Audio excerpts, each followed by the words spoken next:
You're tuning in to Geek Speak, a Geek Insider production. We're sitting with special guests in entertainment, news, and tech. So sit back and enjoy the show as we geek out together right now.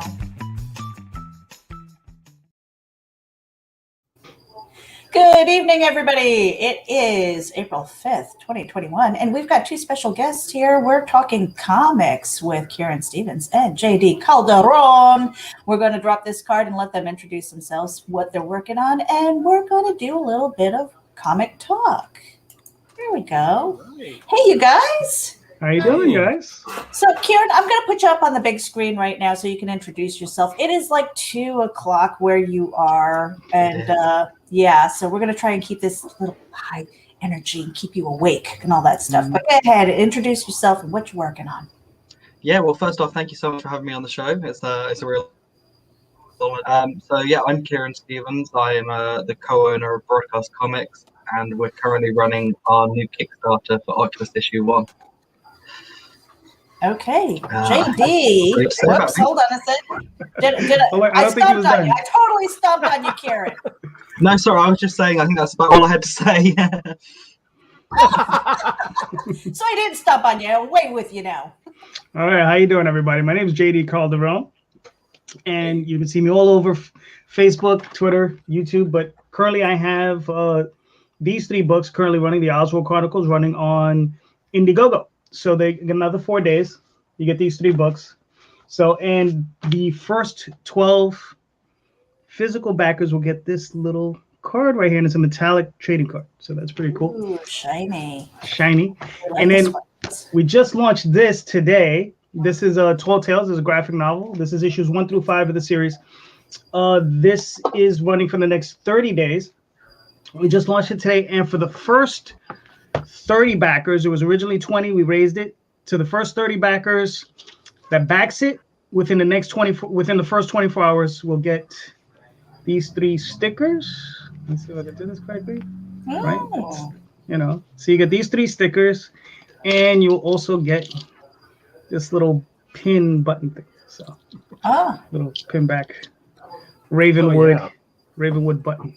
Very cool. I know somebody who's going to be all over that. Oh, yeah, she's already got them. Hey, C. Michael, you want to give yourself a quick introduction? Yeah, hey, everybody. I'm C. Michael Lending, independent artist, done work for Silverline, Continuum Comics, and also co-anchor on Weekended on Fridays, where we talk about mainstream and indie comics, because we like to put them all under the same bracket as being comics. And sometimes I'm held hostage over at Sunday Comic Brunch, so... Nice. All right, you guys. So let's get into comics talk here. JD, I noticed that you've already got physical copies of right which one? of your books, or was that now? Okay, now we can go through it. So yeah, because a lot of times now I know people most of the time. When people are doing their crowdfunds, right? Mm-hmm.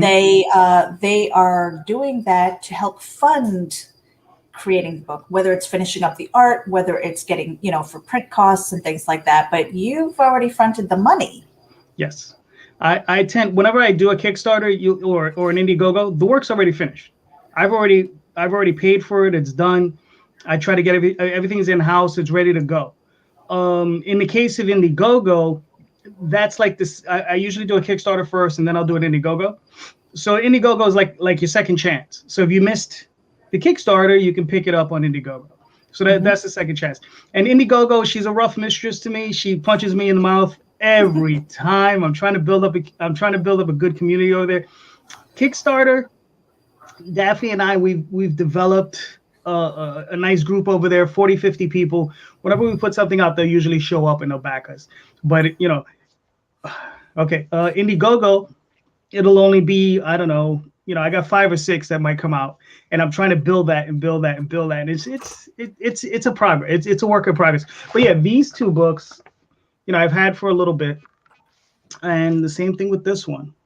Now, the Kickstarter we just launched for Tall Tales, this is a proof. So we had proofs printed from the printer. So we just wanted to make sure we're going to get a quality product. And for anybody, this is Mixam, mixam.com. Great printer. If you ever want to use them, these guys are great. I know Karen, they're out of Britain. So, if you ever, have a need of a printer, I'm pretty sure you heard of them. But yeah, these guys are fantastic. So. Okay, So yeah, I was wondering about that because a lot of times, when you're putting the money up front and you're getting inventory and stuff, you could be sitting on it for quite a while. Yeah, well, the one good thing is I do POD. So let's say with the Oswald Chronicles, what I do is they're limited edition. So there's only 250 copies going to be made. I make 10, 15, 20 at a time. And then I just number them. I have a score sheet that I keep it on. And I say, okay, we've done 1 through 20. We've done 21 through 50, so on and so forth. And then once I'm done with 250, that's it. That book will never appear in that same format ever again. It may appear in color. It may appear in a trade paperback. It may appear maybe with a new cover. But it's in that format. That way, it's never going to appear ever again. Mm-hmm. Now, so I try to keep it unique. So now, Kieran, I'm going to pass the mic over to you. This is your very first crowdfund? It's our second, actually. So we started mid last year, and we launched this book. I brought one too. We launched our first book, Diamond. So that was our first one, written entirely by me, with art by Domenico Pagano. And we're going for a very similar format with OCCULUS. So I brought on a co-writer in Matthew Hardy of Mad Robot Comics. So it doesn't get any easier, but this is our second one. Mm-hmm. And so Diamond is available through a store called Buy Small Press over in the UK. That's where our backlog is, and we haven't got a proof like JD has, but we know that it's going to be very similar sort of print process. We're using Comics Printing UK. And we're so happy with the quality of the book that we got from those guys. It's going to be something very similar. I can't wait to see this new book in print. I don't go anywhere without having a Diamond near me because it always gives me that smile. Yeah, right. I can see that. Yeah. Do we want to pull it up, take a look at it, or? Yeah. Well, and so tell me, when with Diamond, before we get to Oculus, with Diamond, I think over in England you call them boot sales, yeah? Yeah. We have car boot sales, yeah. So do you always keep copies in your car just in case? I mean, are you out there? How are you hustling when it comes to selling your books? Especially since, especially last year, a lot of the conventions were closed, a lot of the events were closed and things. So, instead of sitting on inventory, how are you hustling to get them out the door? Yeah, so it's been very unique for us, and we obviously wanted to go the route that many people do of getting out to conventions, selling to the public, but we launched while this was in full swing, so I haven't had the chance to go to a convention yet. I haven't had the chance to go anywhere public and sell. We're still very much locked down, and events are being rescheduled till next year at this point. So yeah, it's a lot of internet selling. I think the really fun side effect of that is that we haven't sort of built a local audience for the book, but rather it's going everywhere instead. So like Diamond just the other day got a new order which brought us up to our 10th country to buy physical copies of the book. Oh wow! Which is it's very cool, and I don't think it's the conventional way of starting a comic company, but it's certainly a fun way. It's so cool to, I made a post listing all the countries, and it was like, how have I done that? International seller. Exactly. JD, how about you? How have you been hustling besides the crowdfunding? I mean, for some reason, I imagine that you're like on the subway or something like that, and you're like, "Hey, Oswald Chronicles." I probably should, but no. I mean, honestly, I keep to the crowdfunding. I keep to our websites. We have stores on our websites that we sell through, and that's pretty much it. It's just the crowdfunding thing is just one after the other. I mean, you've seen me go at it. I'm at 20, 21 Kickstarters, 7 Indiegogos. I'm exhausted thinking about that, JD. Golly. I just got off of like back-to-back crowdfunds, and I'm exhausted. Right. Yeah. You know. I mean, so I finished the Oswald Chronicles. We were just passing through, and that was 2 issues? The issues 1 and 2, and one chapbook. That just shipped, so we just shipped all of those out. I think we have maybe like 2 or 3 more packages that have to go. They just need the sketch covers. It takes Daphne, she has a little extra time to do those. So those need to go out, and then the Indiegogo launched right after that, and now we have Tall Tales going. So yeah, I got a full plate, so it's fun. Telling you. Yeah. All you gotta do is just go to Indiegogo or Kickstarter, type in JD Calderon. I'm sure to find something. No? Something will come up. I told Meredith earlier, like, it feels like I'm addicted, because like if I'm not running one, I don't feel like I'm doing anything. It's like why am I not? There's nothing going on. There's nothing going on in life. So it's just like, so. It seems like, but you've found kind of a routine though that helps keep content flowing. And I don't know, in a strange sort of way, you've gotten to a point where you have the product, it's ready to deliver. You're just waiting for funding and stuff like that. And it just seems like, the money coming back is really nice. I don't know that you ever really make more than what you put into it. I mean, as far as your own time and sending it out, looking for artists, looking for, letterists or whatever it is in that creative process. I don't think you ever really get all of that back, especially if we're putting, like a dollar sign on our time. But it's really cool because you've gotten to a place where you have the physical products and you're kind of doing this Kickstarter to maybe get some of that back.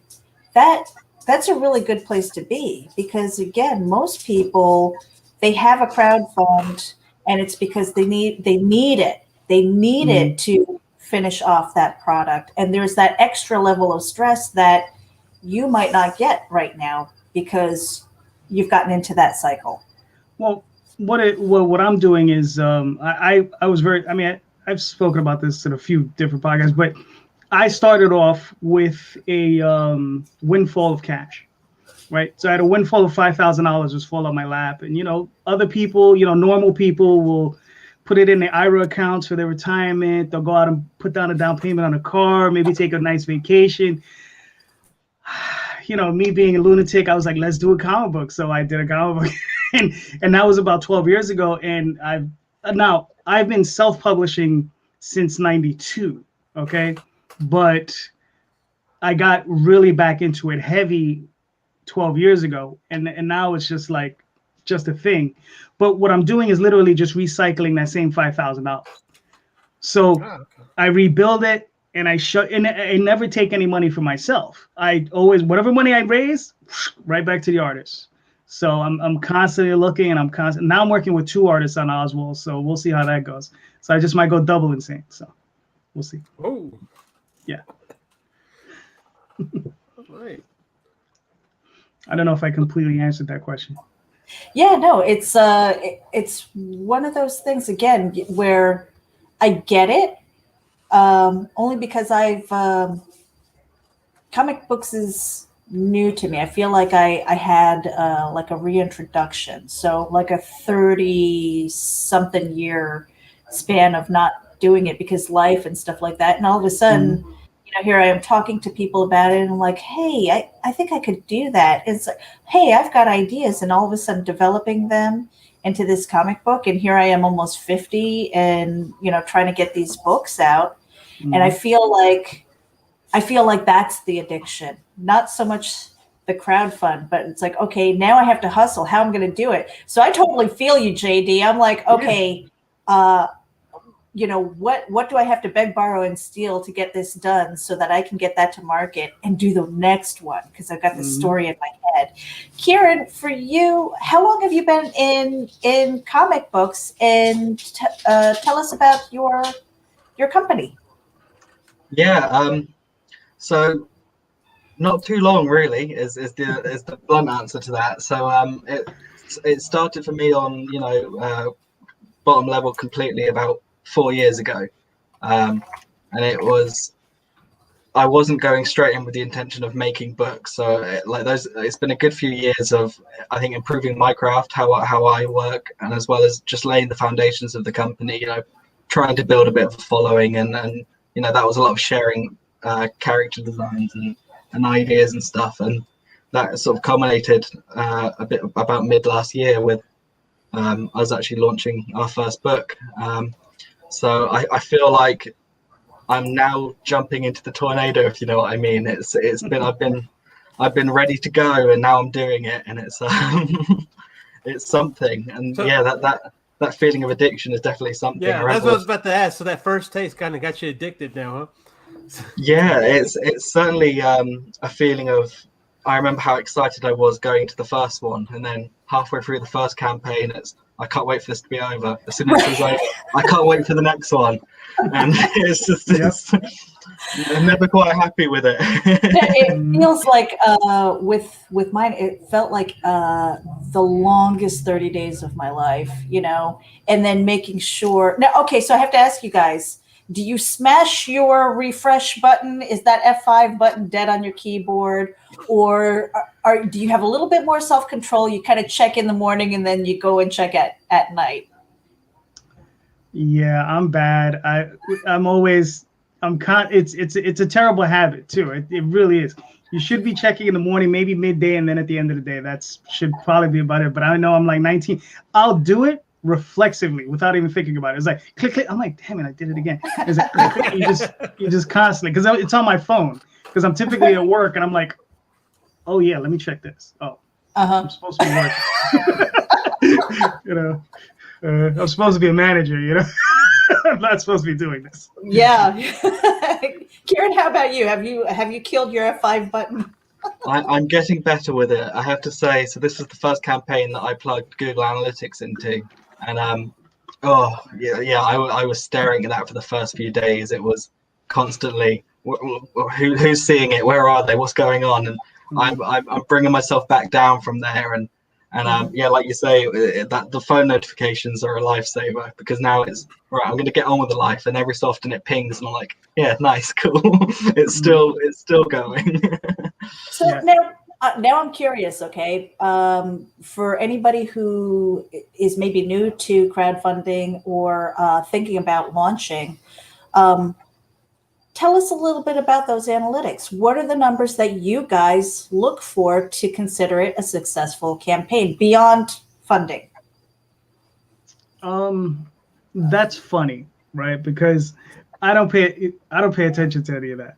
I look at the. Get out of here. I just don't. He's a comic book writer. That's what he wants to write. He wants to create. Yeah. It's just. Look, I can write the books. I can do a semi-decent job of promoting the books. I can get artists. I can edit. I can letter. I can get the suckers colored if I need it. I can do all that stuff. And it says, but looking at analytics, I look at them and I can see where trends are going. It's the sort of thing I do at my job all day, and that's probably why the reason I don't like doing it, because I do it at my day job. So it's just like it's one of those things where I'm just like, okay, another chart. It's just like, why look at this? I don't want to look at this. So I basically just try. The one thing I try to do is customer retention. Yeah. I think is important to me, because I have, like I said, quite a few people that come in and they stay with me throughout the campaigns. I recently heard something that I just didn't like. That it was a statistic that said that only about 40% of your backers are going to actually open up your project and read it. Okay. Oh, really? Yeah, I heard that recently. And I'm like, I'm pretty sure the people who've been following me for a consistent amount of time, they read my stuff. They actually read it and enjoy it. So I think that means more to me than having 1,000 people who maybe like me but don't like my work, because I know there are people out there that they like the person because they're a personality, but their work is less than stellar, just to be polite. Yeah, right. That's the point. If you're creating and all you're doing is just selling stuff, you put in your time, you put in your heart into what you're writing. You want people to read it. That's the whole point. That's Exactly. the whole drive. Yeah. Well, Exactly. and kind of speaking to what JD was saying, I mean, there have been people, because I like them as individuals, and I don't want to be like the soul crushing jerk who doesn't want to support them because maybe it's not for me, but I really want to support them, or maybe, deep down, maybe it is crap. But I'm not going to be like the killer of dreams. Like, hey, here's my $10. Follow your dream, and hopefully, if they stay with it, you're going to see improvement, especially with new creators. Yeah. But yeah, I mean, I've supported people because they were cool. I mean, if they're a jerk and they have a great product, chances are I probably wouldn't even buy the book because they're a jerk, So I think personality helps. But Kieran, going to analytics, what do you look for? So you're on your second campaign. Beyond funding, what do you consider a successful campaign when you're looking at your analytics? Yeah, so it's a tough, hard answer to question, with it being the first time I'm really trying to use that sort of data-driven stuff, because I have nothing to compare it to, really. So it is tough, and I know what numbers matter in full air quotes, but I don't know what the average would be, if you know what I mean. So I see things like drop rate or how long they spend on each page, and I'm like, I know this is important, but without that comparison, what can I really do with it? So I think really doing something like Google Analytics is solely an extra for knowing. I think everything you need to see is very much on the Kickstarter website, which is helpful.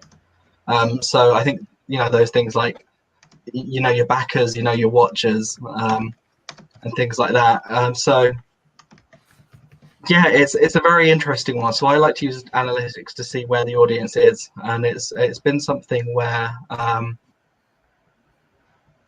like I can see just from the backers that I think this sort of online presence, our audience in America right now is larger than our audience in the UK, which feels bizarre but also quite nice. So it is cool to see that, and to see where they drop off. So it's normally the bit where it gets to shipping where you see the the fall. But yeah, I think really the most important things are knowing the back account and knowing the watch account. So I know that we are right now over 50% through the campaign. We've got 123 backers, I can see on the screen now. But we currently have more watchers than we do backers, which is a very interesting bit of a statistic, because it's like you sort of that there's an interest, and it's just trying to figure out that thing of what can I show them, what would they like to see. So we're gearing up right now. We've had our first few pages lettered, so we're getting ready to do a 5-page preview, which I'll be shouting from the rooftop saying, first 5 pages, here you are, like, because I feel like that's an easier way for an audience to be engaged, to actually get a bit into the story. So I'm very much looking forward to starting to shout about that one. So now I have to ask, because a lot of times when I see the little dollar sign next to it, I'm like, okay, this is overseas. The shipping is going to be ridiculous. How are you? Is there anything that you're doing to help market to the international market, especially if they want to be a physical backer? Because all right, let me preface this by saying that I know people who will put in extras into the box, knowing that there's going to be extra shipping costs because of whether shipping to the U.S. or anywhere else, and it can be very costly. For me personally, a lot of times I would never buy a book if shipping costs more than the book. And so how do you tackle those kind of challenges, especially if you're trying to reach, for example, an American market? Yeah, it's one that I've been asking myself recently, and it wasn't so much the case with our first campaign. Our audience was larger in the UK, so it was we tried to make sure our shipping is no more than it has to be. Like, even if that means no profit, that's fine. Like, as long as that's getting there for the least amount as possible, which is sadly hard to do. So for an American pleasure, it's an extra £10 on top of on top of the order, which I wouldn't do it if I didn't have to. It's a very hard thing, but with this campaign, sort of, I want to say infiltrating the American market. It makes me sound very businessy. But with you got to. It is, yeah. With so much sort of growth over there, I am starting to debate whether it would be a thing of. Actually, I started thinking this morning watching a previous episode with was it Kablam? I want to say. Oh yeah. Yeah, and it started the gears going, thinking, well, maybe if there is an audience for it here over there, maybe it'll be a thing of having a printer and a distributor that can do it from that side, while we take care of this is sort of UK and European ones where it's a bit less. Yeah. So it's something that I'm thinking about, and I think if this growth continues, it will go that way, because I really don't like having to spend shipping more than the actual pledge itself is worth it.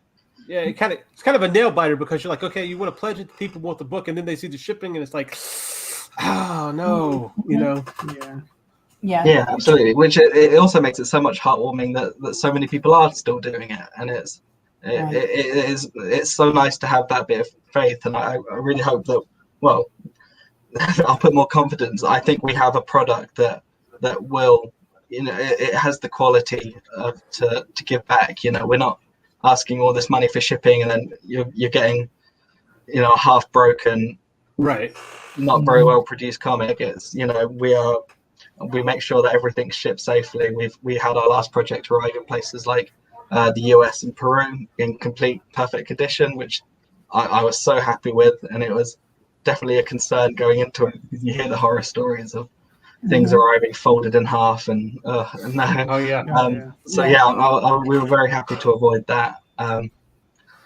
It's a tough one. It really is. Well, JD, so you've been doing these the crowdfunds and self-published, and delivering product for a number of years. How do you reach out to the international market, or is it like, okay, they're your followers and they're going to buy it because they want it, no matter what? Well, there's a couple ways. One, I have a lot of PDF levels, right? And I have what's funny is my last Oswald campaign on Kickstarter, I had more PDF backers than physical backers. So that tells me that a lot of these backers are coming from overseas. But I did get some international orders. I got several from Sweden. I got one from France. I got a big one from France. I had a very big level. It was I think it was over $200. The shipping on it was $55. It ended up being $65, but that's fine. It really didn't, it was covered. It was fine. But I made sure when I shipped that box, when I pack everything, I pack it like a brick, and then all of it's encased in bubble wrap, and then it's going in a box. But what I also do is I line the box with cardboard. So I put cardboard on the bottom, I put cardboard on all four sides, and I put cardboard on the top. And then I seal that sucker up. And I'm like, well, short of them running over it with like a mat truck, it should be fine, because I've done the same system to ship to New Zealand. And that guy told me, he says, those books got there in perfect condition, because I bag and board all my books. So everything comes bagged and boarded. So, they don't have to worry about that. So yeah, pretty much that's it. It's just a matter of packing. I worked at FedEx for a number of years, so it's paid off. So you've seen the insight, you've seen the nightmares and stuff like that, like how they treat packages. Yeah, there's a training video where they show you the system. They're like, look, this is what it's going to go through, because it's our responsibility to pack this stuff and make sure the customer it gets to where it needs to be, correctly. So yeah. I mean, it's one of those things where it's just it was a huge benefit that education. So. Yeah, very cool. Very cool. Mm-hmm. So we are, you're scrolling through Oculus #1. Kieran, do you want to tell us a little bit about this? Like tell us a bit about your campaign and a bit about the story. What is the genesis? What was that say? Well, I kind of want to go into, I want to hear about the story of this. Not only that, did you especially when we get into writers, I want to know how y'all choose your artists. Because this, in all honesty, right here, and one thing that bugs a lot of people is having a different art style on the cover than it does on the inside of the book. That's not the case with Oculus, and that's not the case with Oswald either. And what's interesting about Oswald is on your variants, you have different artists do that. So, tell us a little bit about Oculus, and I really want to get into that, kind of pick y'all's brain about finding an artist for this. Yeah, so that's very much a personal preference of mine as well. Excluding variant covers because that's a whole different thing. But I think a main cover, you have to use your interior artist, right? That's the selling point. It's that's the sort of thing. So the artist, for whatever reason, I found both of the artists in our current series through DeviantArt a few years ago. Of all places. But Guillermo on this one, it was a thing of I found his page and I just fell in love with his style. And there's a picture that never leaves my head. He did an image of Cyclops firing his laser with the big full moon behind him. And the moment I saw it, I was like, I don't know how we're going to do it, but one day he's going to be on one of our books. That's it. It's just one of those things you just know. Hey, this is the guy. This is the one I want. It just works that way. Yeah. So when we were lucky enough to bring Matthew Hardy on of Mad Robot Comics fame, he's got quite a few books out himself, and he very kindly gave me my first writing credit in an anthology of his. And it kind of felt like this full circle moment of sort of almost a mentor figure in the writer who I could finally give something back to, and this artist I've been watching for ages who I could finally bring into it.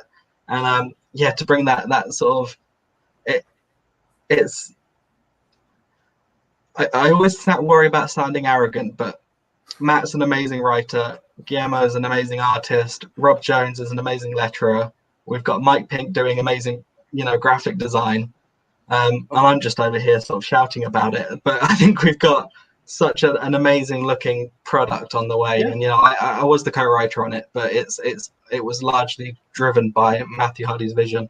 And it's to get into the story a bit. It's one it's been proving hard to promote because a lot of the story is about what we can't tell you. So it's as you can see here, actually this is page 1 of the book on screen now. It's a man being chased by a beast of some form who collapses on the doorstep of a magician called Oculus, and we get to get into that and find out who these characters are, who they're not as well, which I think is very important. And there's a lot of twists and turns, and just like Diamond, actually. So it's a connected universe that we're building. So we're going for the connected superhero universe of our own, all based out of the United Kingdom.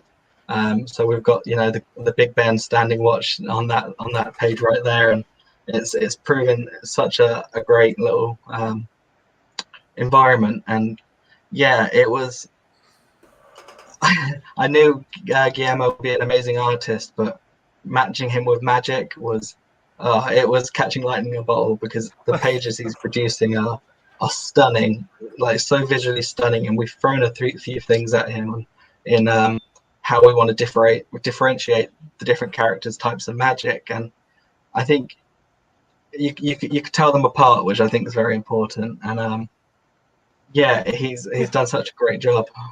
So he's doing both. He's doing both the pencils, inks, and colors on this, or Yeah, he's doing all of it? Okay.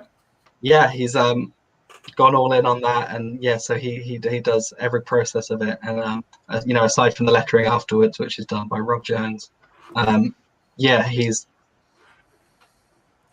really got that creative control over it.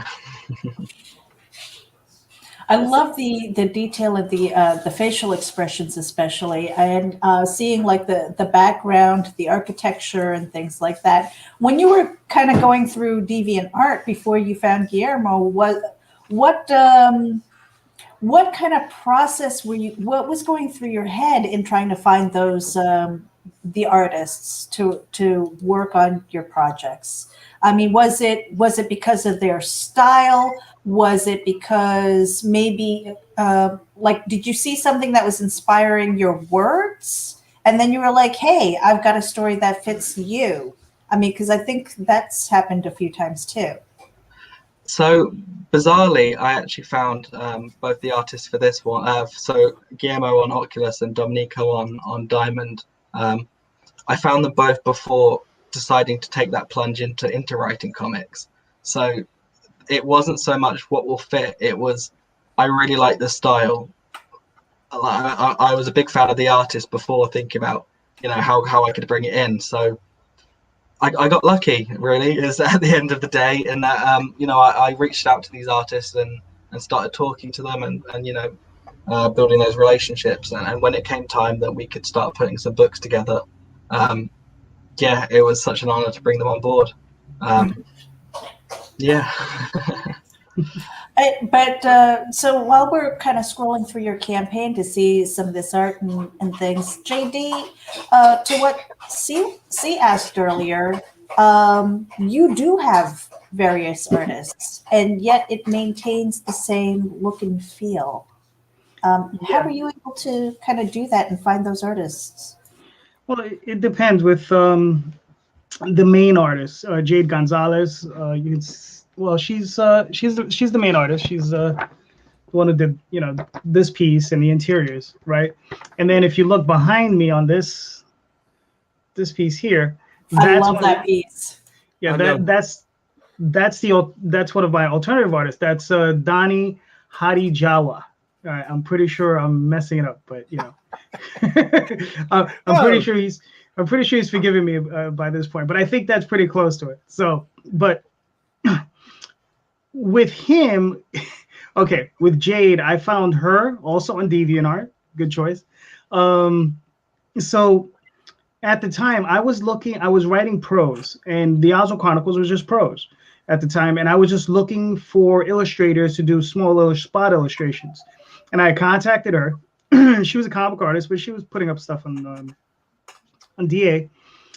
And I had asked her, I said, you know, how much? And she had sent me a price list. And I was like, okay, wow, I can actually do this since I had this windfall. And I went ahead and did it. And, you know, it's funny because when I first got the stuff back, I was like, oh man, did I make a mistake? And, you know, because it was very early on. You understand? It was very early on. She has grown as an artist, like by leaps and bounds. I mean, like, you know, but the thing is, though, is the more she did it, the better she got at it. So I was like, okay, all right, you know, because here's the one thing with comic art, I've worked with a lot of young artists. I started very young myself, and all the people that were with me were very young. I mean, we were 16, right? 15, 16, right out of high school. I was 17 years old, and I was meeting other 15, 16, 17-year-old people coming up as artists. And they were already strong, but the more work we did, the stronger they got. You know, and that's just the one thing. That's the one thing they never tell you in art school. They look, you're not really going to be good till sometime in your mid-30s, you know, maybe into your 40s. I mean, that's when you really get good, you know, and you probably have maybe a good 20 years, you know, before, you know, health and your brain or whatever falls apart of you. But, you know, if you're lucky, you can stay at that level for a long time. They don't tell you that in art school, huh? No, they don't tell you that. Yeah, well, I'm in art school. So look, you got to wait another 15 years before you're really good. But that's yeah. I might be tell dead in you. 15 years. Nah, you'll be around. But look, I mean, it's like Meredith. You write prose, so they tell you have 1,000,000 dead words in you, right? You got 1,000,000 of them. Get them out of your system as quickly as you can. Just get them out, right? And then for comics, they're saying it's 1,000 pages. So they're telling you got to get 1,000 pages out of you before you get to a point where you're like, oh, okay, that's your 10,000 hours. You know. Why couldn't you say panels, JD? 10,000 panels. Why does it have to be pages, man? Well, the thing is, you've been writing prose, so it kind of fits in because you've already figured out story structure and dialogue and that stuff. So that stuff all fits in. So that I think there's some kind of like confluence between that whole thing. So who knows? So I want to put C. Michael on the spot here. I know you're the co-host, but as an artist here in the room, okay. So I know that I've sent you a couple of scripts, and we've got Karma, we've got Reapers. Both of them are works in progress and stuff like that.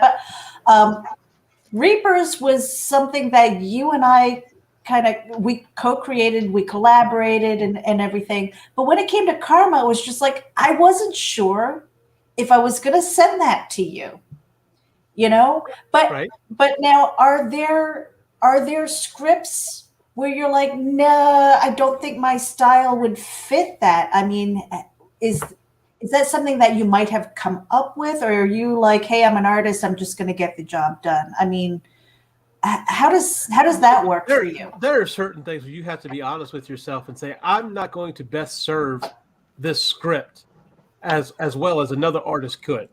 For instance, your one that's coming up, The Dying. No, I couldn't do that. I could not serve those words as well as they need to be done. And I'm just not that type of artist. And there are a lot better artists out there than me. That's true, obviously. But my style is a little bit different than somebody who can take that and work it in their style and it'd be perfect for those words.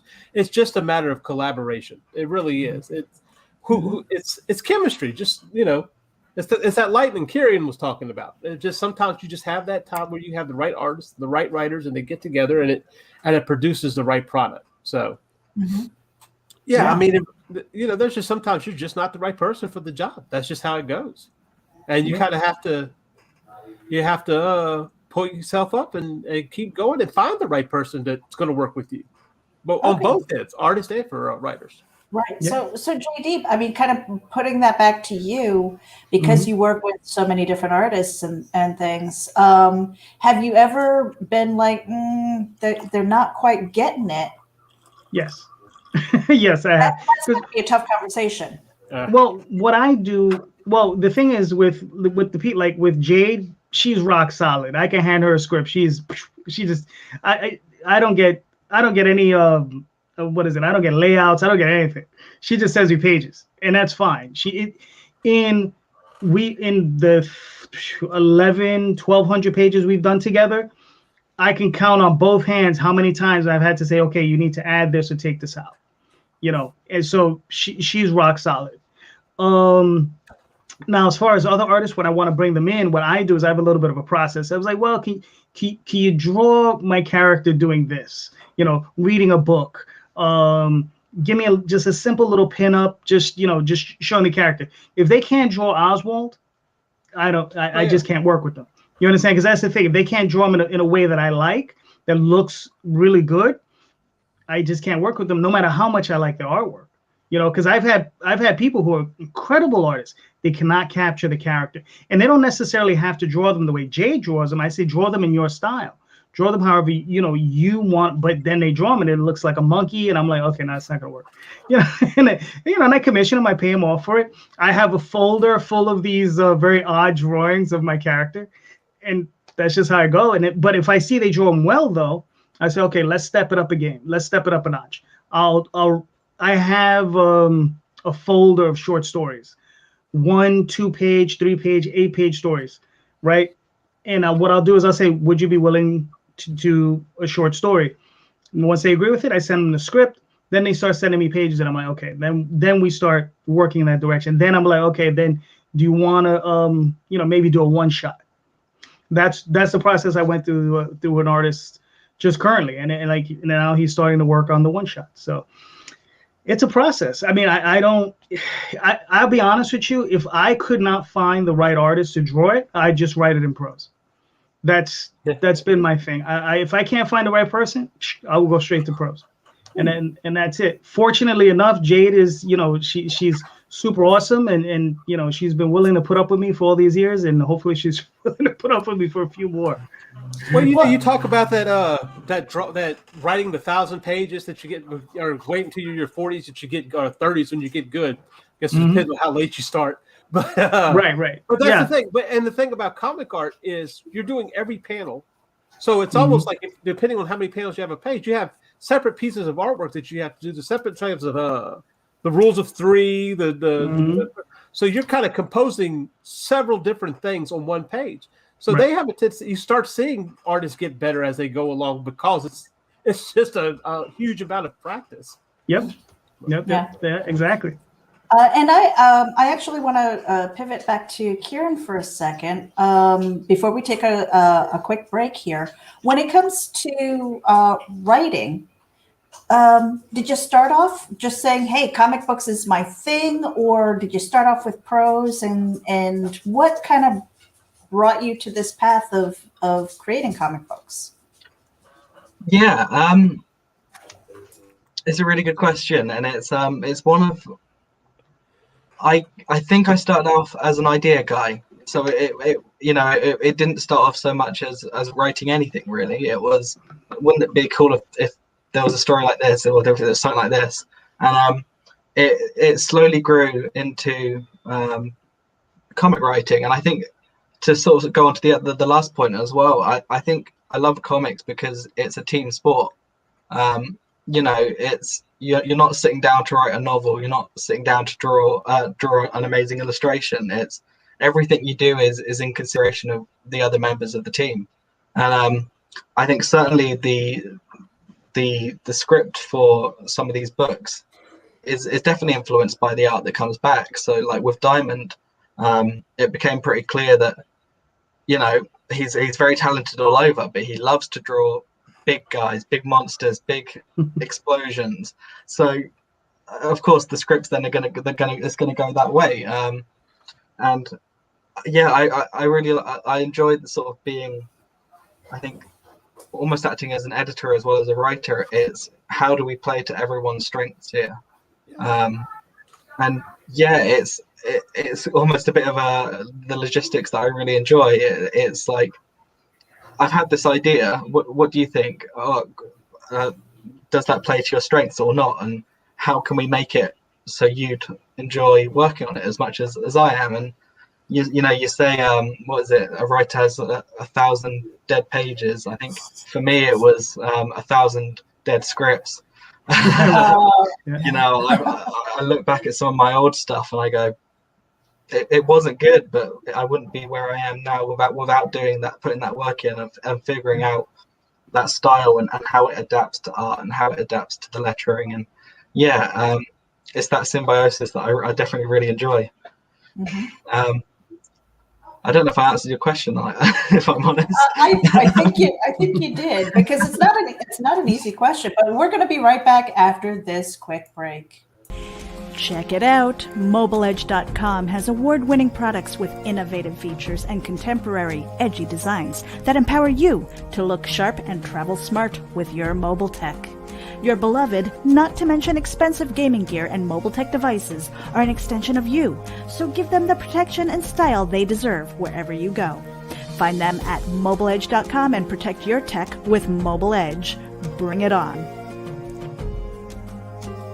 Hey Geek Insiders, Mobile Edge has a special coupon code for our dedicated listeners. Get 25% off your Mobile Edge gear using coupon code GEEK25.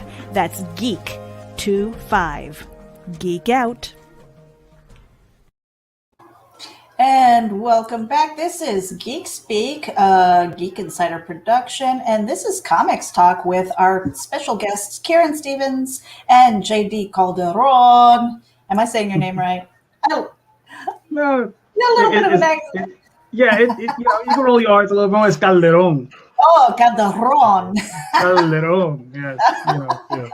I'm gonna get it wrong. I can't roll my R's to save my life. I can't. Yeah, I just grew up with it. You know, in a Spanish household, you got it. Yeah. I had to speak to my parents, so you didn't speak Spanish. You weren't talking to mom, so. Yeah, no, I remember, just like growing up, it was that commercial, Rolling Writer. You remember that one? And I was like, I have to roll my R's. I have to learn how to do that.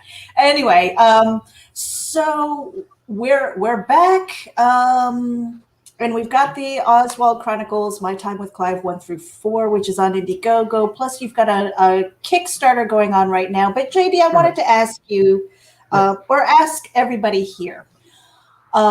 Who does writing. Now I'm a prose writer, and taking one of my little flash fiction stories and trying to script it out for comic books. And I was like, because all of a sudden I started seeing panels in my head, not even a movie. Okay. A lot of times when I dream or I have an idea for a book, I see it in Technicolor in my brain, and it's a movie. And every once in a while I might put in an actor or something like that to play the part. But lately I noticed that with my stories, I'm seeing panels. But taking that prose and converting it into a script, and then my own process right now, because I'm trying to letter my own things because, budget. And even tweaking it then from the script, because as the writer, I feel like I can and still not lose the story. What does that look like for you? Does your prose kind of stay close, or is it like, wow, I didn't recognize these as the same story? I mean, maybe the same characters, but not the same story. Well, okay. For myself, the stories tend to stay the same. But there are severe differences in the sense that I write in the first person in prose, which I know some people say it's a no, but I like it. So I continue to do it because it's all from Oswald's perspective, right? So I always write from his perspective. So it's always a little off kilter and weird. But when I convert it into a comic book, it goes more into third person. But the thing is, the stories tend to stay the same. The only big difference is that I don't put in, you take out stuff like, I felt the velvet thing on the wall or whatever. You take out a lot of that stuff. So you have to strip away the visuals because you have to leave something for the artist.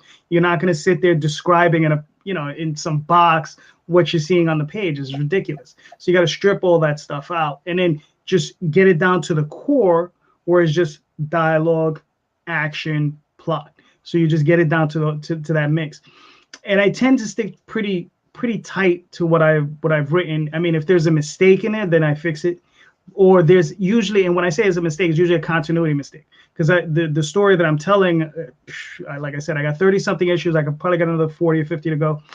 So, there's continuity that's going on later that I'm inserting into the newer, into stuff that I've written earlier, and I'm fixing it as I go.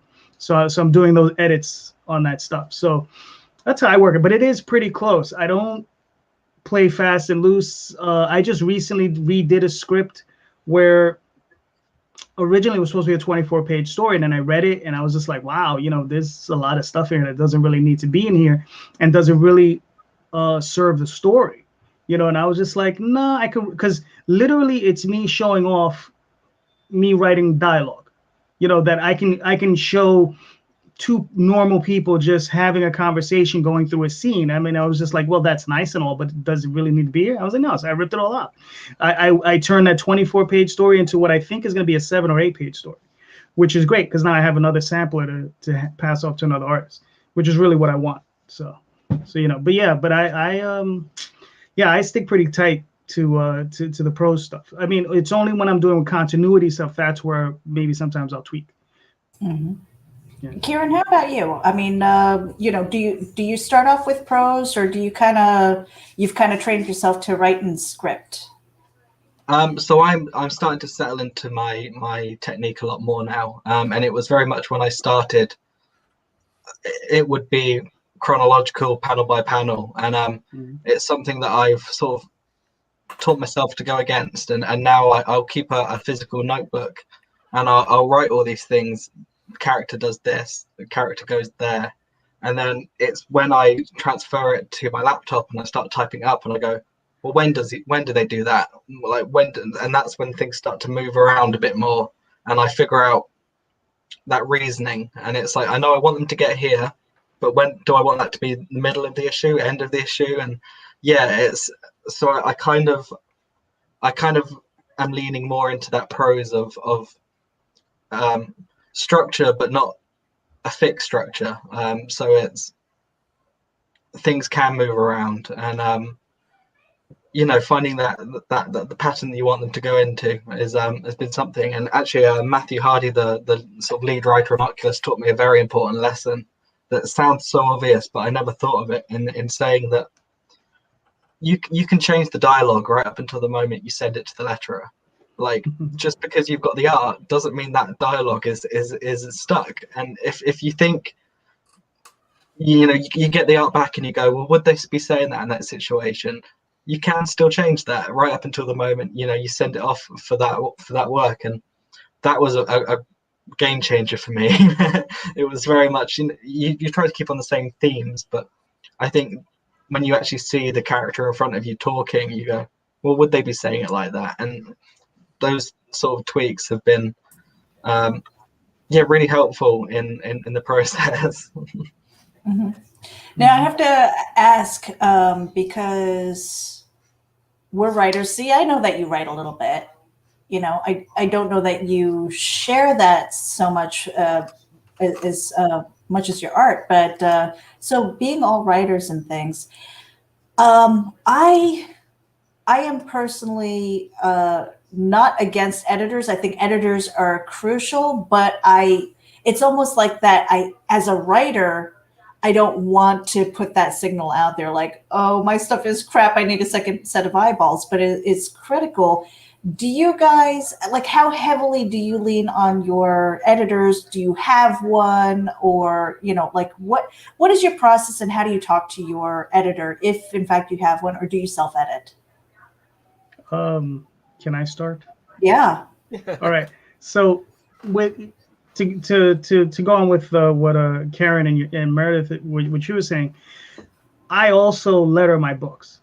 Mm-hmm. So it's an extra level. So I go in there and I'm constantly tweaking them. I mean, I've had stuff printed like 5-10 years ago, and I'm rereading it and I'm like, oh no. And I'm sitting there fixing, I'm sitting there with a red pen fixing my comic, and I go back and I fix those files so that the next printing is better. So I'm constantly doing it. Sometimes I avoid reading my own work just so I don't sit there and it doesn't matter if it's prose, comics, it doesn't matter. I will go in there and I'll be like, and I'll be making this stuff tighter and stronger, and I'm a constant noodler. But it's just one of those things that I do all the time. But getting back to what you're saying, God, what was the question again? It's like getting that second set of eyeballs in there. Oh, right, the editor thing, right? Yeah. Now here's the thing. I started really young, right? 17, 18, 19 years old. Never had an editor. When I worked professionally in the 90s, I had an edit. I had several, 2 or 3, worked like 4 or 5 editors. But the thing is, they were even greener than I was when it came down to comics, because I had already self-published quite a number of comics, and they didn't, they were very green, and they never gave me any direction. I just did what I did, and they let me go. The only thing that I find is important is get someone who's a competent proofreader. I have a huge fight with the comma. Myself and the comma were constantly fighting. It punches me in the face. I go back for it, and it's always kicking my butt. But I'm working at it. But I have a guy who proofreads for me. He's a professional. His name's Steve Roman. He's kind of like my mentor, and he smacks me around because hey, I have it coming, But he's like, yeah, but yeah, try to have someone who's there, who's going to read it, go over it, make sure your commas are correct, make sure that your antonyms and your synonyms are correct, and that sort of thing, and making sure you're not using one word that means something else for the sense. Yeah. So yeah, that's one of the things that's a constant issue. You know, you see a lot of people using, you know, it's no, Oh, no, yeah. no, no, and no, and it's and there, and there, that all that stuff. And people, it amazes me how many writers I see online. They're typing out whatever their tweets and whatever. They don't know the difference between there, and there. And I'm like, dude, really? Yeah. You call yourself a writer? Stop it. Yeah. Yep. You know? 2, 2, and 2 is another one. Yeah. Two, and two is another one. Yes. And Kieren, how about you? The second set of eyeballs, is it? Are you kind of like a soloist when it comes to that, or do you have people that you kind of turn to, whether they're proofreaders or they're editors? Yeah. So I've never had an official editor, but I think I play to the strength of a team with being new at the moment. And it's there's obviously a lot of you get the self-doubt, but I do like to get some more eyes on it, and whether that has been Matt before, he comes from having a few series under his belt, and he can point out the small things. But I also I like to go over the script with the artist, just because they spot those mistakes. Like I at the moment, it's something I'm teaching myself not to do, but I have been caught out on the character is doing two things in one panel. It doesn't work, and it's so important to spot. And I think that's I love going over it with the artist and seeing how they take it, because I think any writer gets too involved with their own work. I think that's the nature of it. You're sort of pushing yourself into this fictional world, and you get so involved with it that you can't see the little things like that. So I value that second opinion very much so. And I don't think I've ever received bad advice yet, but it's also, it's finding where that line is of, is this small tweaks, or is this, something that is important for that character? Yeah, I see, because okay, so my own experience with Karma, which is a 4-page story. C. Michael Lanning did the art for it. Nita Lanning is my editor, hands down, because as a person I feel sorry for you. No, she's a good editor, but she's going to be mean about it. That's why I was laughing about the comma, because she's like the comma queen. But not only that, but just the eye that she has, right? So, so I have this dialogue. I love words. That's what I do. I have words, and so there are these panels, and some of them were wordy. And again, I'm trying to letter, and it's kind of taking up the panel. And I know it looks busy, but it's got everything that I want to say. And as she and I were getting comfortable with communicating to each other, she'd be like, well, that's too busy. And she's being kind of nice about it, and then eventually it was like, well, that's shit, and I was just like, okay, fixing it. And then there were a couple of panels where it's like, it's too busy. And I'm like, fine, ///. And I'm getting rid of all the words, right? And I'm like, does it carry through? And it's like, good. And just when I think I'm done, she's like, well, your tails. Let's talk about your tails. And I'm like, oh my God, this is never going to be done. But having that second set of eyes and somebody who sees the aesthetics of it, I think is so important to level up.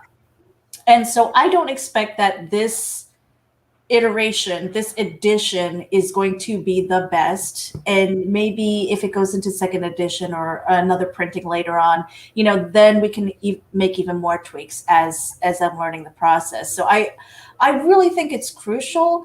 And there's a part of me who's like, these are my words. And, I don't like slashing them. I don't like editing them. It's hard because those are your babies, Got to learn to murder your children. Yeah, kill your darlings, right? Got to learn to murder them. Yeah, but it's tough. But the thing about it is you go through that process, and what you do is you learn what not to do. Now, you're going to make some of those same mistakes, but there are going to be mistakes that you made this time that you won't make again. Right. So it's not going to be that way all the time. But when you get started going out, it's hard. It happened with art too. Same thing. Oh, So let me talk to you guys, JD and Kieren. When it comes to talking to your creative team, how long does it normally take you to find that comfortability where you can sit there and just be like, nope, change that, or no, instead of being nice and worrying about hurting anyone's feelings? I know for myself, If I see something wrong, I just say, look, change that. You know what I mean? It's just that simple. It's not like, and the thing is, like I said, I mean, with myself and Jay, the artist that's currently on the screen, like we've done, 1,100 pages, 1,200. I don't know. It's a lot of pages, and I can count on both hands how many times I've had to tell her, say, add this, take this out, change this. It's very rare, And the thing is going along with, Karen is very nice. I mean, I write a script and I expect to get what's on that page. I expect to get that back. Now, here's the difference though. Like with this current story right here, this current story, you'll see they're orcs, they're pig-like characters. They're supposed to be orcs, right? So I originally told the artist, Jay, I was like, yeah, they're supposed to be pig-like. I get pigs. Okay, fine. I have no problem with that. And then we have kobolds, and I was like, yeah, they're supposed to be kind of dog-like. No, I got dog people. I was like, that's fine. You understand? That's the sort of thing where I allow the artist, like these characters, I would say, this is, there's a sorceress, she has one arm, there's a wizard. Feel free, do whatever you like. You understand? And that's where she has her freedom. You understand? Just like I don't do a page-by-page breakdown. I give her a full script, but it's not broken down page by page. I said, break it down however you want. Pace it how you want to pace it, because I trust her to do her job. I could sit down and pace it for her if I wanted. I've done it in the past, but like I said, because when I did it professionally, I was working with a friend of mine, right? I would always break it down to 24 pages. That's what I was contracted for, 24 pages. So I would break it down, 24 pages every issue. My friend Matthew would come back. Oh yeah, this one was 30. This one was 32. This one was 28. And because he would take the script and break it down how he wanted to do it. He was like, "Yeah, JD, right? Thank you for the suggestion. But I'm gonna do whatever I want to do. And it worked out great because I was getting paid by the page. So whenever it came out to 30 pages, I got another check for those extra 6 pages. That was fantastic. Nice. So, Yeah. but when you do hand in the script, you said we have to keep it at this certain level of pages, or? Well, with it, no. That's the one thing that I find as an independent publisher, I don't have to do that. I'm not stuck to 21 pages, 22 pages, 24. I'm not stuck to that. I'm not married to it. It says, look, the story needs to be 47 pages. That's what it is. Mm-hmm. The story. I mean, a lot of these things. I mean, I handed a script to my current guy, and I was wondering why it was taking him so long to get me back the layouts. All right, so we're new to each other, so he's sending me layouts. Sent me the first 17. It took him 2 or 3 months to get me the rest of it, and I was like, damn, what the hell is taking this kid so long? But I was like, all right, I'm busy with other stuff, so it's fine. A book that we both expected to be 30 pages ended up being 63 pages. Wow. Right. That's why it took him so long. Exactly. I got all the layouts, and I started flipping through them. And yeah, there's some stuff I could cut out of it, right? But I have to ask myself, you understand, is that fair to him? Because he sat there, he laid these out, and he's using his talents, you understand, to tell this story. Because what he did decompress it a little bit, because I have some fight scenes in it, and I guess he just wanted to fight. I mean, that's what he wanted to show. It was fight-o. It was just fight, and he just wanted to show these fight scenes. And I was like, you know what? Go ahead, do it. Do the big fight scenes. I got like a rolling 10, 12 page fight scene. I'm like, yeah, go ahead. Just do it. It winds up being a little bit more expensive for me, but I'm like, you know what? Sometimes I do this for the joy. You understand? And I want him to be happy. I do this because I enjoy it. I mean that. I look at this page, and the only thing that can make that page better is color. All right, I know because I have that page in color. It's coming. Oh, nice. Right. Kieran, I know it's probably about 3:00 in the morning where you are. How are you holding up? I'm still going, I've been getting the caffeine in all day. Hitting the F5 button over there. So that comfortability of talking to your creative team and things like that, how long did that take you? Or are there times when you're like, you know what, I trust them, they're going to do what they're going to do, and it's like it's maybe good enough? Yeah, so I think it's something that will always depend on the creative team, right? There's, some artists would like more involvement. Some would like to just be given the script. Some writers would like to do this, and it's all a matter of style. And I think if I talk about Diamond as an example, working with Dom, we've been speaking for years, and we can, we've got that familiarity definitely, and I like we like working on it together. So it'll be a thing of we'll go through the drafts. What am I thinking? Like the sketch layouts, and we'll have the conversations of, oh, I see you've taken this panel out, or I see you've shifted this bit down, and I think I enjoy that because it's a different perspective. As the person that writing it, you might weigh the importance of the panels in one thing, but the person drawing it do it the other. So it's finding that middle line of figuring out the intentions between it.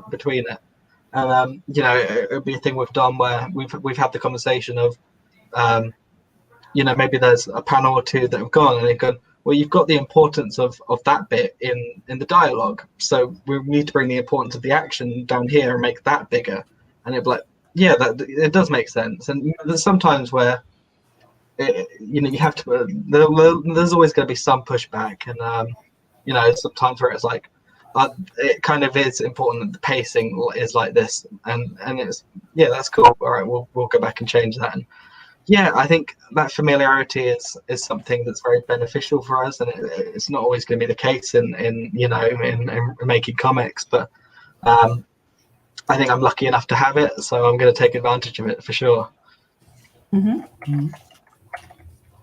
And let me see. Oh, okay, we're still good on time.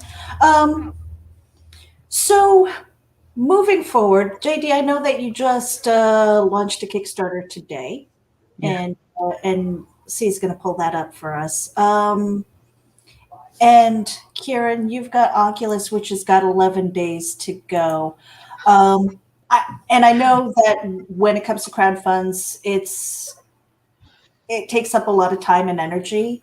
But what are you guys working on next? Like, what can we expect from you in, let's say, after this is all delivered and stuff, in the next few months or maybe in the next year? More Tall Tales, more Oswald. Let me show you something. There you go. That's what are we looking at? That's my latest story right there. Oh boy, JD, longhand. Oh my gosh! On the subway, dude. See, now I have a notebook too, and I'm lucky if I can read anything on the damn thing. Yeah, I have that problem. I have that problem too. And mind you, I'm on the subway, so it's, right. So I'm like, yeah. So I know exactly what you mean. But yeah, it's going to be more Tall Tales, more Oswald. I have a couple other projects I'm starting to cook up. I recently interviewed an artist. He wants to work with me on something we're going to collaborate on. So we'll see about that. So I mean, it's fun, it's yeah.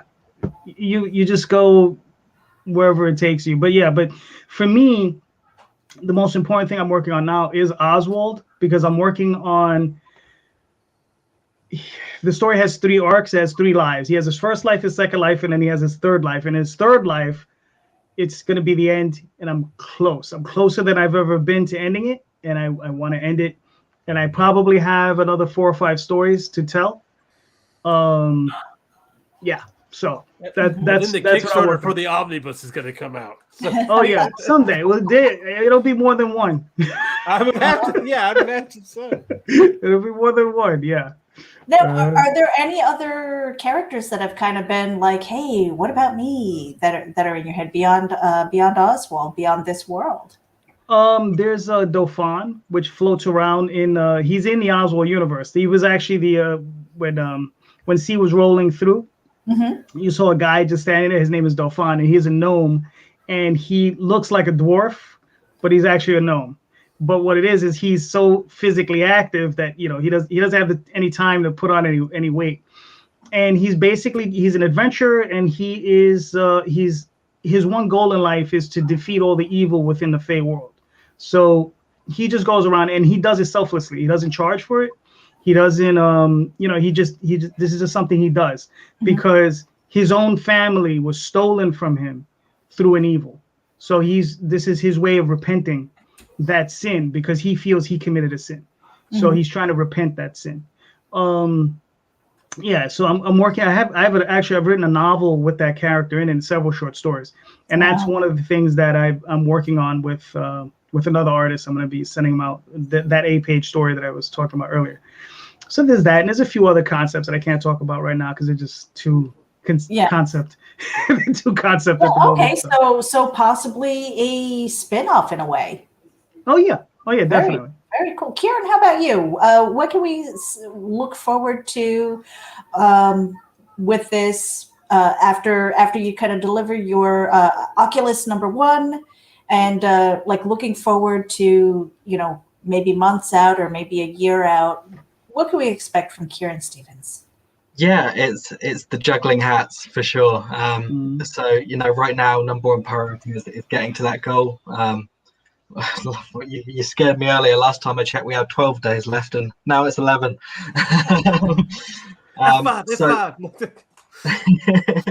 That's really the priority, and the balancing of what content we're putting out, getting the preview together, which will be dropping in the next few days for people who aren't quite sold on the story, to have a read of that. So that's coming up next. In the background, the second issue of Diamond is in production. We're a good chunk through the art on that one. As a publisher, we're looking at our potential third series for the universe. We've got a creative team sort of in planning for that one. And for my free time, because I still do comics as my free time, as my hobby, I'm on about issue 6 of Diamond right now. So it's juggling hats for sure. Yeah, and it's exhausting and it's exhilarating at the same time. See, I feel like I've been taking up the microphone and asking all the questions. Do you have anything? We've got about, I'd say about 10 more minutes. No, not necessarily. Well, I'm kind of wondering because I know JD kind of runs the Kickstarters by himself, and that's going to be a lot of pressure. And I know you and Kieren, y'all kind of have a group. So does that help to have that pressure off of y'all to not have to be by yourselves running a Kickstarter like that? Can you that way you can kind of share? I know for JD, you can't really answer it that way to be on your solo. So. Yeah. Well, the current Tall Tales one is Daphne and myself. So we're both tag teaming. So. What is, sorry, go ahead, Kieren. Well, yeah, for me, it's a funny one because it's, again, I like to make sure that the team is playing to their strengths. So it's the responsibilities are split. So right now it's we're all sort of marketing the book, but when it comes to the shipping, that'll be my responsibility. And so yeah, it's nice to not be doing it alone, for sure. It's always going to make it easier. But yeah, it's it's something. No, and I have to ask because I've been on a Kickstarter, but I haven't conducted a Kickstarter. I've always found the best way to do Kickstarters to get somebody else to do it. So, Nice. So that's what I'm asking. I'm watching because I got to see behind the scenes on what much stress it is for just a few people doing it. And I can imagine JD by yourself most of the time. I'm like, I don't know. I think I'd be pulling my hair out by that point in time. But so I do want to ask, kind of piggybacking off of that, what is the most challenging thing for you guys in putting together a campaign?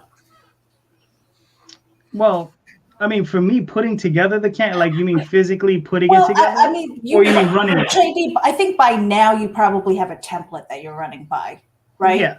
So when you were putting that template together, when you were kind of brand spanking new to it, what was the hardest thing for you to kind of come up with in developing this whole idea of putting together a campaign? Because it's a campaign.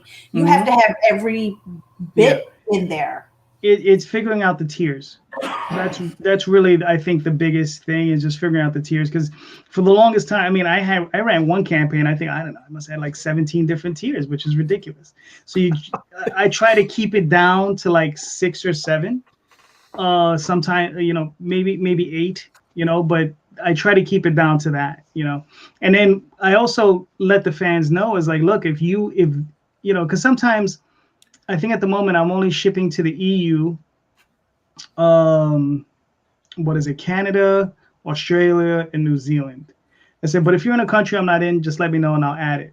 Also, if you see something that you want that I don't have, let me know, and I'll add it on a tier.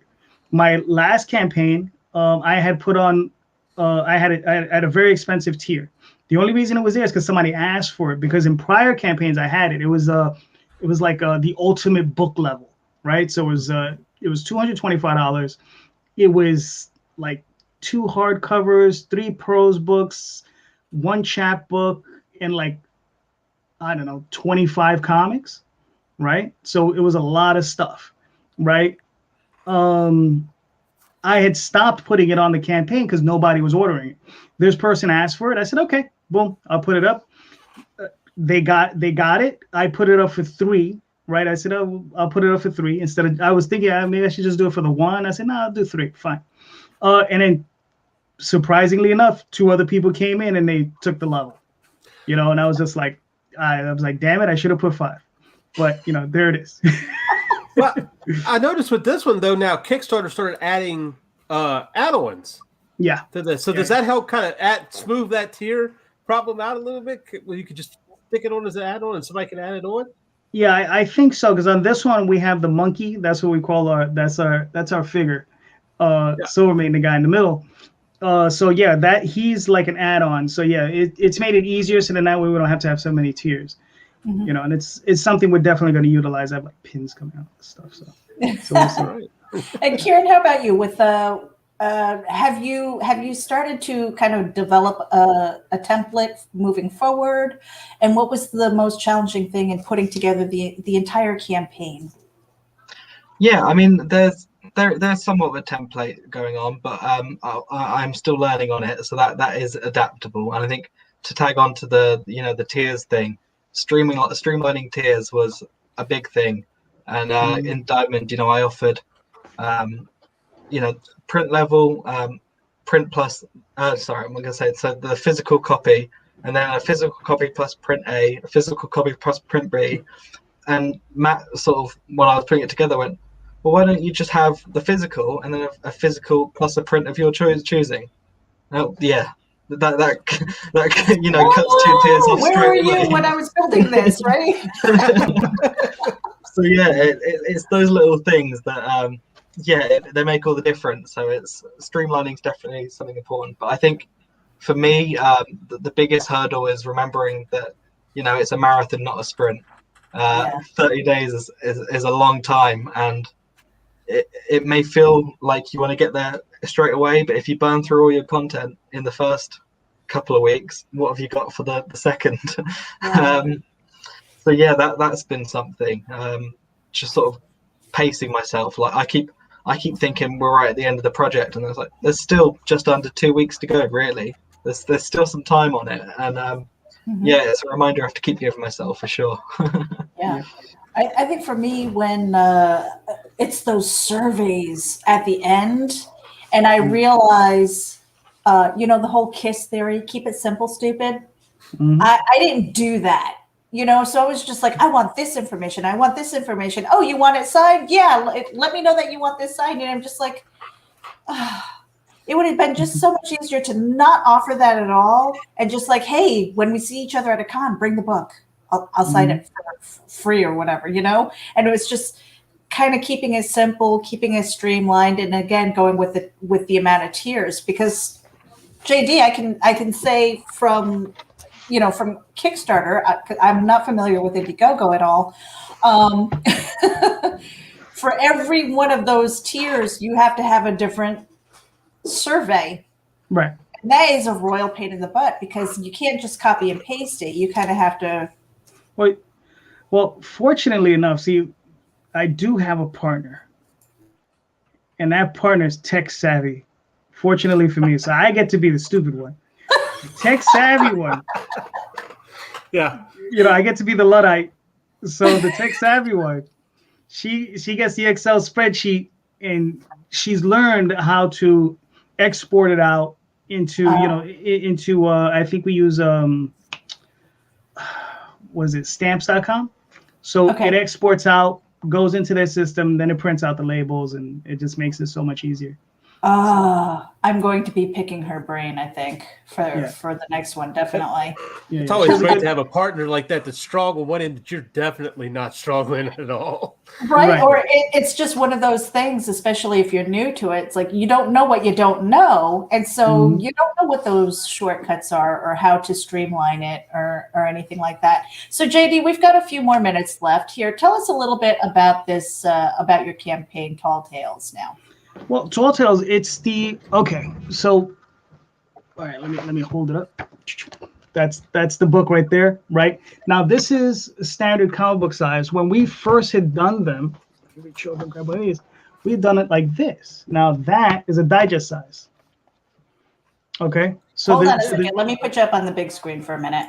All right. It's kind of that Disney afternoon. Oh wow. Yeah. So you can see the difference in the size of the book. So now we're going back to full-size comics. Also, this was the first issue, and this only had 4 issues. This has 5 issues. So we broke it because it's 20. The arc is 20 issues. So we figured we'd just do 5, 5, and 5. So it'll be 4. Wow.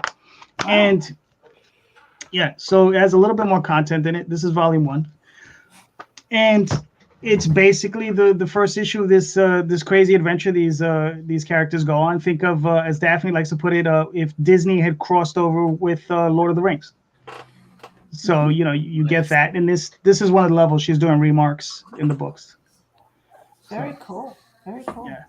And so that just launched today, and OCCULUS, you've got, according to my timer here, you've got 11 days ago, 124 backers.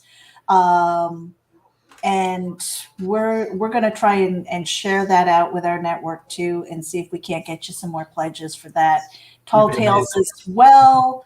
And then we've got My Time with Clive 1 through 4 on Indiegogo. So now we're getting towards the end now, and usually with Geek Speak, we have one final question. JD, I don't know if you've ever answered this one, but if you guys could go back in time and give your younger self one piece of advice, what would it be? Okay. In 2008, take everything you have and throw it all into Amazon. Everything. It was $28. It was $28 a share at the time. Every last cent. Yeah. That's great advice. I had quite a Go ahead. I had quite a bit of cash in my 401k at the time. I mean, if I'd have done that, oh boy, I'd have been nice today. But yeah, that would have been my advice. Seeing Oswald all over Amazon. Exactly. I'd have because once it hit 1800, I would have dumped it all. I'd have been like, okay, I'm permanently retired. And the fact that you remember the year. Kind of, I mean, mine was basically, I had a couple of guys who were like, hey, if you just open up this wallet app, we'll send you a couple of Bitcoin. I said no. Right. I was like, damn it. Exactly. Yeah. I mean, the other thing for me is, what is it? Buster Douglas by knockout. Just remember that for Mike Tyson. 36-1 odds. Mm-hmm. Oh. Yeah. Mm-hmm. So yeah. So those are the 2 pieces of advice I would have for my younger self. Kieran, how about you? If you could go back in time and give your younger self one piece of advice. Can I do that? That's my answer too now. I think mine to try and be the motivational person that I'm really not. It would be the same that I'd say to anyone sort of considering comics, is that you can do it, and if the more time you put into it, the more you'll get out of it. And it took me a long while to decide that I wanted to pursue this, and I wonder where I'd have been if I started that bit earlier. And that was, I think everyone starts with self-doubt, and I think this is the evidence that I can do it, and I think that's all I'd really want to tell myself, really, that and the lottery numbers, Yeah. Right. You're muted, man. Here we go. I'm going to put you up on the big screen so that you guys can say goodbye, let people know where to follow you. And anybody who's tuning in, make sure that you go over to the YouTube channel, hit the subscribe button. And in the description for this show are links to their crowdfunds. Okay, so we've got Oculus #1 in the description. We've got Tall Tales. We've got the Oswald Chronicles on Indiegogo. So make sure that you hit those links. And if you can't support it right now, no problem. Share it out with your friends. Kieran, let me get you up on the big screen and let people know where to find you. Absolutely. Yeah. So thank you for having me on the show, and thank you for everyone listening. We're available on social media on Facebook, Twitter, and Instagram, all at Broadcast Comics, and on Kickstarter is Oculus Issue 1. And Kieran, while I have you up on the big screen, where is Diamond still available? It is. So our social media pages will all link to our Buy Small Press store, and that's completely international. So you could pick up a copy from Buy Small Press, and we're on there as Broadcast Comics as our storefront. Excellent. JD, let's get you up on the big screen here. All right. So, like she was saying, this is available currently on Indiegogo for the next 4 days. So go check it out. Like I said, the first 12 physical backers will get one of these metal cards, right? And then also on Kickstarter, this is currently up for sale, and that is a trade paperback, about 144 pages. For the first 24 hours, first 30 backers, they'll get this little package here. It has 3 stickers and a little button. It was kind of cool.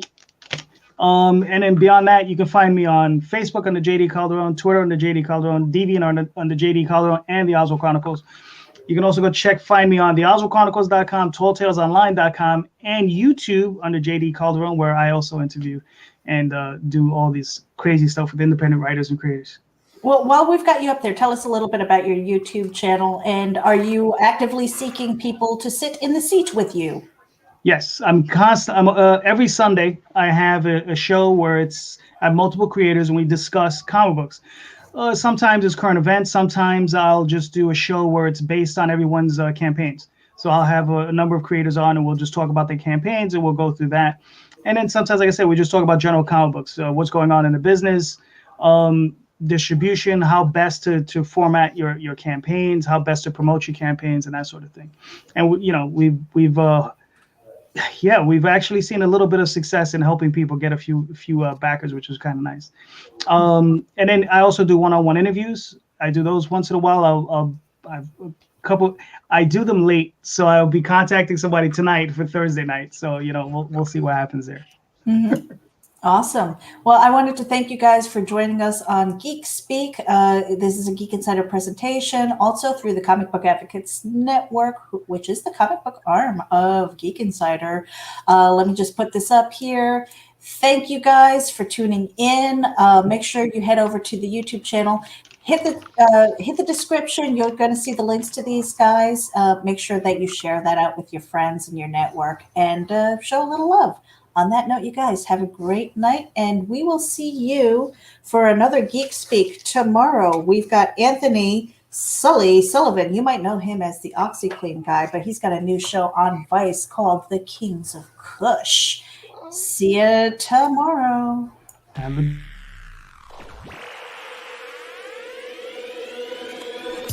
At Geek Insider, we foster relationships with those in the geek sphere so we can give our audience the insider view of entertainment, tech, and more.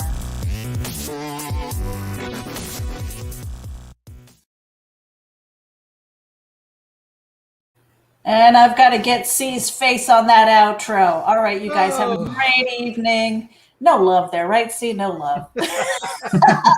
Have a great night, everybody. We're out.